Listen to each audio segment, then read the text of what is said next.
오늘은 이사야 43장 25절의 말씀을 죄를 기억하지 않으시는 하나님이라는 제목으로 설교했던 찰스 스펄전 목사님의 설교 가운데 이 설교의 첫 번째 요점인 용서는 있다라는 내용에 이어지는 부분을 읽고 묵상하도록 하겠습니다. 먼저 본문의 말씀을 읽겠습니다. 나 곧 나는 나를 위하여 내 허물을 도말하는 자니 내 죄를 기억하지 아니하리라. 아멘. 설교 내용을 읽겠습니다. 자, 이에서 더 나아가 사랑하는 친구들이여, 만일 죄의 용서가 없다면 왜 주께서 죄 많은 인간들에게 회개의 공고를 하셨을까요? 왜 주께서 이렇게 말씀하실까요? 너의 하나님께로 돌아와서 인애와 정의를 지키며 항상 너의 하나님을 바랄지어다. 자, 왜 그분이 인간들을 향해 이렇게 말씀하실까요? 이스라엘아, 내 하나님 여호와께로 돌아오라. 내가 불의함으로 말미암아 엎드려 졌느니라. 너는 말씀을 가지고 여호와께로 돌아와서 아뢰기를 모든 불의를 제거하시고 선한 발을 받으소서. 우리가 수송아지를 대신하여 입술의 열매를 주께 드리리이다. 자, 또 왜 그분이 이렇게 외치실까요? 여호와의 말씀에 너희는 이제라도 금식하고 울며 애통하고 마음을 다하여 내게로 돌아오라 하셨나니 너희는 옷을 찢지 말고 마음을 찢고 너희 하나님 여호와께로 돌아올지어다. 자, 그것은 이 말씀이 덧붙여질 수 있기 때문이 아닙니까? 그는 은혜로우시며 자비로우시며 노하기를 더디하시며 인애가 크시사 뜻을 돌이켜 재앙을 내리지 아니하심이라. 자, 여러분, 엘리후가 말했듯이 이것이 진실이 아니겠습니까? 그가 사람 앞에서 노래하여 이르기를 내가 범죄하여 옳은 것을 그르쳤으나 내게 무익하였구나. 하나님이 내 영혼을 건지사 구덩이에 내려가지 않게 하셨으니 내 생명이 빛을 보겠구나 하리라. 자, 만일 죄가 용서받지 못한다면 왜 복음은 사람들에게 죄를 회개하라 명하고 그들의 죄를 자복하라 하며 그것들을 버리라고 말할까요? 죄의 용서가 없다면 주께서 이렇게 말씀하시지 않았을까요? 그들을 내버려 두라. 그들의 회개는 아무런 소용이 없다. 그들에게는 어떤 긍휼도 없을 것이니 그들로 하여금 그들의 죄악 속에 계속해서 거하게 하고 마침내 그들의 악한 길이 그들을 파멸시키도록 하라. 자, 심지어 회개하라, 회개하라고 한 그 세례 요한의 외침조차도 범죄자들을 향한 희망의 음성입니다. 알지 못하던 시대에는 하나님이 간과하셨거니와 이제는 복음의 통치 하에서 어디든지 사람에게 다 명하여 회개하라 하셨습니다. 왜냐하면 회개에는 죄를 사하신다는 약속이 내포되어 있기 때문입니다. 자, 이 문제를 생각해 보면 여러분은 용서가 하나님의 손에 달려 있음을 알게 될 것입니다.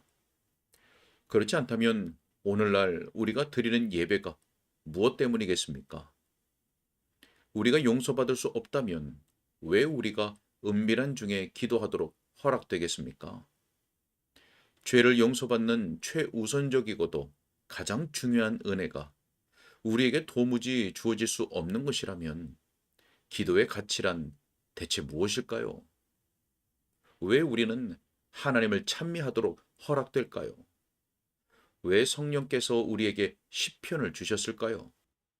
왜 우리는 시편을 활용하여 영적인 노래들을 부르도록 허락될까요? 하나님은 용서받지 못한 인간들의 찬미를 받아들이시지 못합니다. 예배자들이 향을 들고 그분의 제단 앞에 나올 수 있기 위해서는 그 이전에 반드시 깨끗해야 합니다. 제가 하나님께 찬미와 감사를 드리려면 그의 인자하심이 영원하시기 때문입니다. 하나님께서 정죄받은 자들에게서 찬미를 기대하시겠습니까? 그분이 우리를 사망의 감옥에 가두어 두신 채로 우리에게 그분을 찬미하며 할렐루야를 부르기를 기대하실까요? 그럴 수는 없습니다. 기도와 찬미를 명하신 것 자체가 인간들을 향한 은혜의 계획이 있음을 의미하는 것입니다. 사랑하는 친구들이여, 만일 죄의 사면이 없다면 왜 하나님의 집에 두 가지 특별한 예식이 있을까요? 왜 믿는 자들에게 세례가 있을까요? 그것은 그리스도 안에서 죄에 대한 우리의 죽음을 의미합니다. 하지만 우리가 죄에 대하여 죽을 수 없다면 어떻게 합니까? 그것은 모형적으로 죄의 씻음을 나타냅니다. 하지만 하나님의 풍성한 은혜로서 죄를 씻는 것이 없다면 무슨 목적으로, 무슨 소용을 위해 세례가 있을까요? 주의 만찬이 의미하는 것은 하나님과 더불어 그분과의 친밀한 교제 속에서 떡을 먹고 잔을 마시는 것입니다. 만일 그리스도의 죽음에 아무런 효력이 없다면, 하나님께서 사랑의 관계 속에서 인간을 대하실 수 없다면, 그분이 오실 때까지 그분의 죽으심을 기념하는 것이 무슨 소용이겠습니까? 정녕 주의 집에서의 예식들에는 자기 죄를 슬퍼하면서 용서와 갱신을 위해 예수께로 오고자 하는 자들을 위한 따뜻한 환대가 있습니다. 교회의 존재 자체, 그리고 복음 사역과 예배의 존재 자체가 죄의 용서가 있다는 약속이자 예언입니다. 자, 은혜 언약의 제정과 확증과 인가의 용서의 보증이 있습니다. 첫 번째 언약은 우리를 저주 아래에 놓이게 했지만, 새 언약의 주된 목적은 우리에게 칭의를 가져다 주는 것입니다. 만약 우리의 불의가 결코 제거될 수 없다면 왜 새 언약이 있겠습니까? 새 언약의 취지가 오늘 본문의 두 번째 구절에 언급되지 않았습니까? 우리가 히브리서를 읽을 때에 성령께서 친히 우리에게 증인이 되십니다. 주께서 이르시되 그날 후로는 그들과 맺을 언약이 이것이라 하시고 내 법을 그들의 마음에 두고 그들의 생각에 기록하리라 하신 후에 또 그들의 죄와 그들의 불법을 내가 다시 기억하지 아니하리라 하셨음이라. 자, 낙심한 영혼이요, 당신은 이것에 대해 무엇라 말하겠습니까?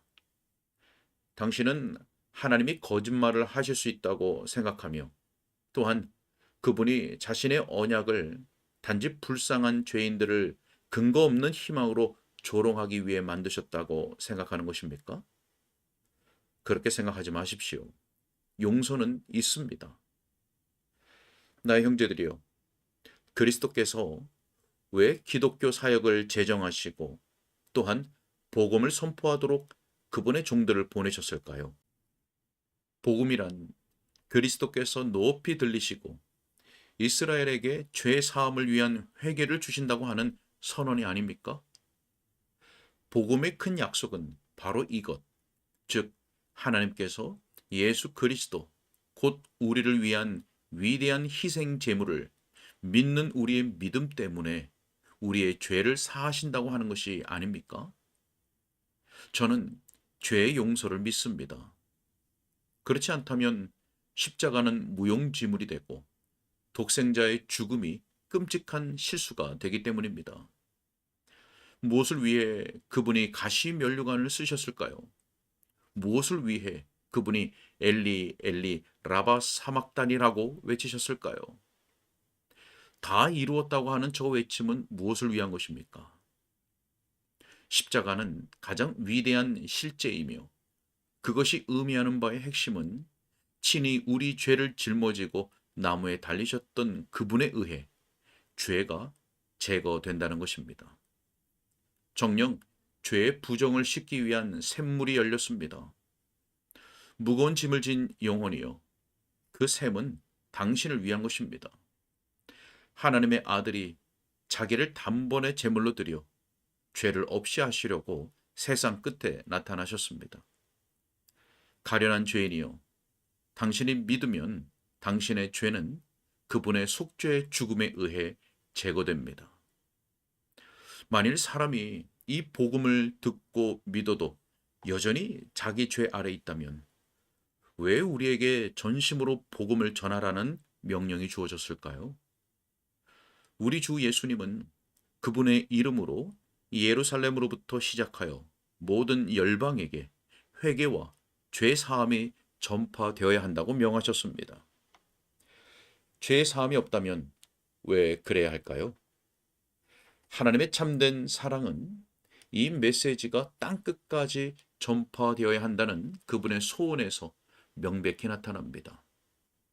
그 아들 예수의 피가 우리를 모든 죄에서 깨끗하게 하실 것이라. 사람에 대한 모든 죄와 모독은 사하심을 얻을 것이라. 자, 용서는 있습니다. 예수의 이름을 힘입어 누구든지 그를 믿는 자마다 죄 사함을 받습니다. 형제들아, 너희가 알 것은 이 사람을 힘입어 죄 사함을 너희에게 전하는 이것이며, 또 모세의 율법으로 너희가 의롭다 하심을 얻지 못하던 모든 일에도 이 사람을 힘입어 믿는 자마다 의롭다 하심을 얻는 이것이라. 자, 바울은 말합니다. 하나님이 그리스도 안에서 너희를 용서하셨다. 자, 여러분은 더 이상의 논증을 원하지 않습니다. 하지만 여러분이 원한다면 저는 감히 이 점을 여러분에게 제시하겠습니다. 우리 구주께서 남겨주신 기도의 복된 본보기에서 왜 우리는 이와 같이 배울까요? 우리가 우리에게 죄 지은 자를 사하여 준 것 같이 우리 죄를 사하여 주소서.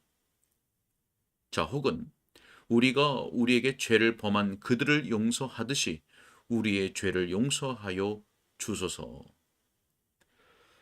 하나님이 우리에게 원하시는 것은 명백한데 그것은 우리가 우리에게 잘못을 범한 모든 자들에게 참되고 진심 어린 용서를 베풀라는 것입니다. 그분은 우리가 용서의 신용을 하는 것을 원하시지 않고 우리가 마음에서 우러나오는 너그러움과 진실함으로써 우리에게 어떤 식으로든 악을 행한 자들을 용서하기를 바라십니다. 또한 그분은 그 용서를 긍휼을 구하는 우리의 기도와 연계시키시고 우리가 그들을 용서하듯이 그분이 우리를 용서하시도록 요청하라고 가르치십니다. 따라서 만약 우리의 용서가 실제적이라면 그분의 용서도 그러할 것입니다. 우리의 용서가 진지한 것이라면 그분의 용서 역시 그러합니다. 우리의 용서가 온전하다면 그분의 용서도 그러합니다. 아니, 그 이상입니다. 그분이 우리처럼 가련하고 타락한 인간보다 훨씬 더 위대하신 만큼 그분의 용서는 우리의 용서보다 훨씬 더 자비로운 것입니다. 주기도문의 그 특별한 탄원에서 죄인을 위한 희망의 별이 빛납니다. 그것은 마치 이렇게 말하는 듯합니다. 너의 마음에 너에게 잘못을 범한 자를 향한 실제적이고 참되고 진심 어린 용서가 있듯이 너를 향한 실제적이고 참되며 진심 어린 하나님의 용서가 있다. 여러분이 진정 다른 사람들을 마음으로부터 용서하는지를 살펴보십시오. 당신의 용서는 그것으로서 측정되기 때문입니다. 이 점을 잘 살피십시오. 자, 모든 논증들 중에서 최상의 논증은 이것입니다. 하나님께서는 실제로 수많은 죄인들을 용서하셨습니다. 우리는 성경에서 하나님과 동행했던 사람들, 하나님을 기쁘시게 했다는 증언을 얻은 사람들에 대해 읽었습니다. 하지만 만약 그들의 죄가 여전히 하나님을 노엽게 했다면 그들은 하나님을 기쁘시게 하지 못했을 것입니다. 하나님께서 그들의 죄를 사하신 것이 틀림없습니다. 하나님의 은혜를 크게 입고 그분과의 달콤한 교제를 나누며 그분으로부터 놀라운 기도의 능력을 부여받고 하나님께서 믿음의 권위를 크게 나타내도록 해주셨던 구약의 성도들은 한결같이 용서받은 자들임에 틀림없습니다. 왜냐하면 주께서 그들을 용서하지 않으셨더라면 그분은 그들과 동행하실 수 없었고 그들 안에 거하실 수 없었으며 그들을 통해 일하시지도 그들에게서 그분의 영광을 나타내실 수도 없었을 것이기 때문입니다. 하지만 제가 굳이 지난 시대에 대해서 말할 필요는 없을 것입니다. 오늘 여러분 중에는 말하도록 요청을 받는다면 죄 용서의 분명한 느낌을 누리고 있다고 말할 수 있는 이들이 많이 앉아 있습니다. 그들은 예수님께서 그들의 죄를 씻어주셨던 그 행복한 날을 잘 기억합니다.